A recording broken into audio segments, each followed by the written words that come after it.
Durante décadas, a cannabis não foi apenas uma planta, ela foi combustível. Combustível para um dos mercados mais lucrativos do mundo.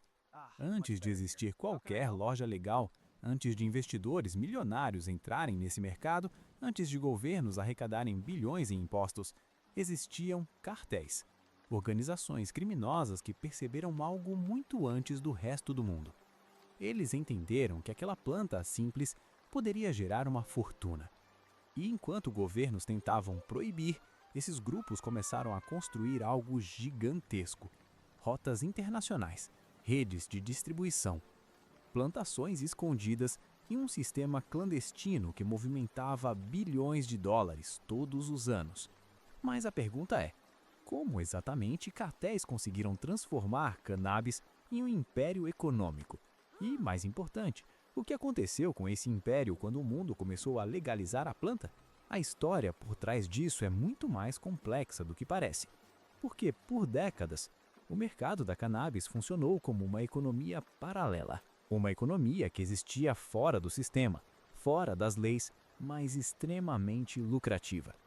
E entender como isso aconteceu revela algo curioso sobre o próprio sistema econômico.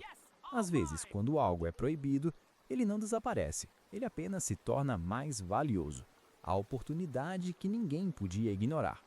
Nos anos 60 e 70, o consumo de cannabis começou a crescer rapidamente em vários países, principalmente nos Estados Unidos.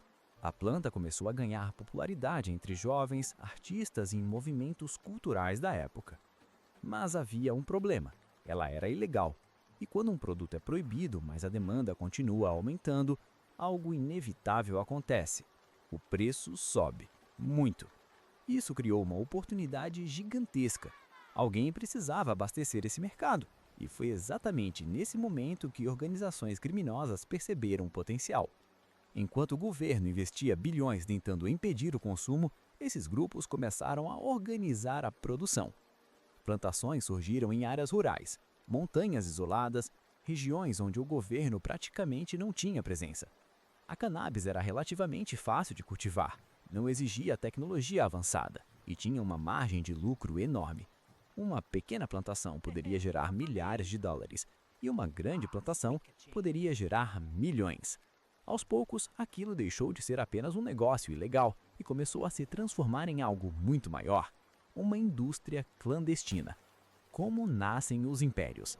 Cartéis perceberam rapidamente algo muito simples.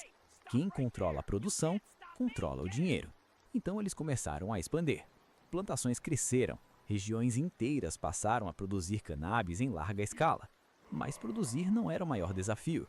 O verdadeiro desafio era transportar, especialmente quando existiam fronteiras, policiais e fiscalização. Então nasceu algo que mudaria completamente esse mercado: as rotas de tráfego. Caminhões começaram a transportar cargas escondidas. Túneis subterrâneos foram construídos. Pequenos aviões cruzavam fronteiras durante a noite. Barcos transportavam cargas através de rios e mares. Cada rota era planejada com cuidado. Cada entrega bem-sucedida representava dinheiro, muito dinheiro. E, com o tempo, essas rotas começaram a se expandir. Um sistema gigantesco de transporte clandestino estava surgindo. Era quase como uma versão paralela de empresas logísticas, só que totalmente ilegal. Quando o dinheiro traz guerra. Mas existe uma regra universal no mundo dos negócios. Onde existe muito dinheiro, existe competição. E quando essa competição acontece dentro do crime organizado, ela pode se tornar extremamente violenta. Cartéis começaram a disputar territórios, rotas de transporte, regiões de cultivo. Cada pedaço de terra representava mais lucro e mais poder. Isso criou conflitos entre organizações criminosas, grupos armados protegendo plantações, operações secretas para tomar controle de rotas, confrontos que às vezes duravam anos. A cannabis não era mais apenas uma planta, ela havia se transformado em um mercado gigantesco. E nesse mercado, quem controlava a rota, controlava o dinheiro. Durante décadas, esses impérios continuaram crescendo. Produção, transporte, lucro. A máquina bilionária. Durante muito tempo, a cannabis foi uma das principais fontes de renda de várias organizações criminosas. Bilhões de dólares circulavam nesse mercado clandestino. Esse dinheiro financiava praticamente tudo: armas, subornos, expansão de rotas, novos grupos criminosos. Era uma economia paralela extremamente eficiente, mesmo sendo ilegal.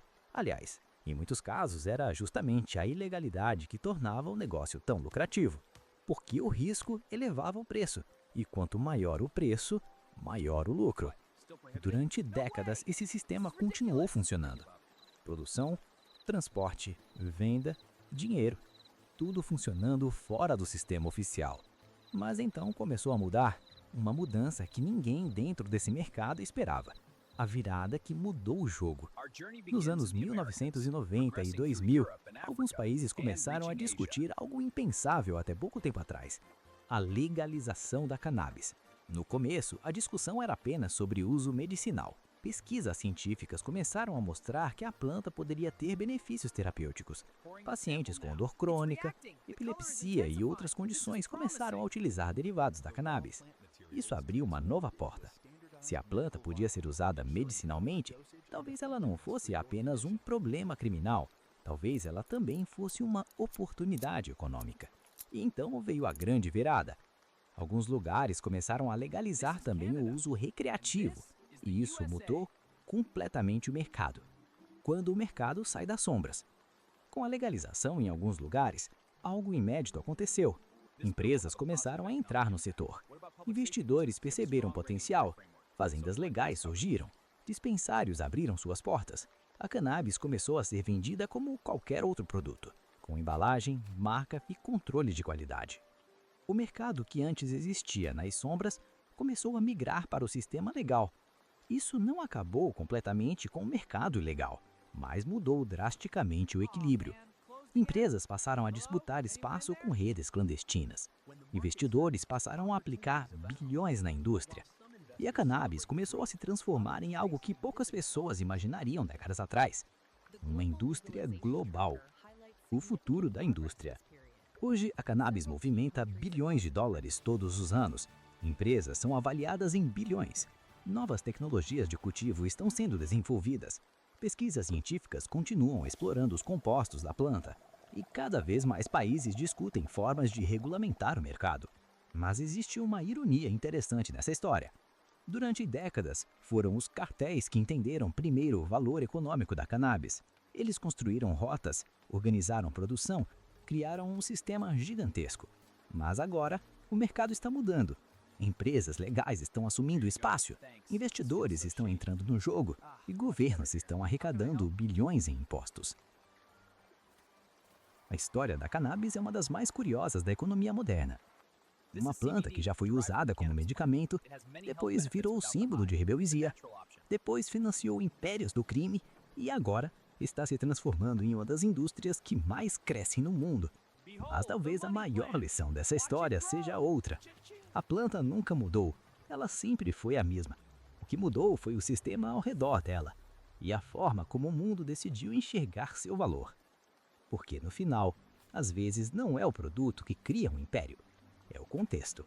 E quando o contexto muda, tudo o mercado muda junto. E a história da cannabis prova exatamente isso.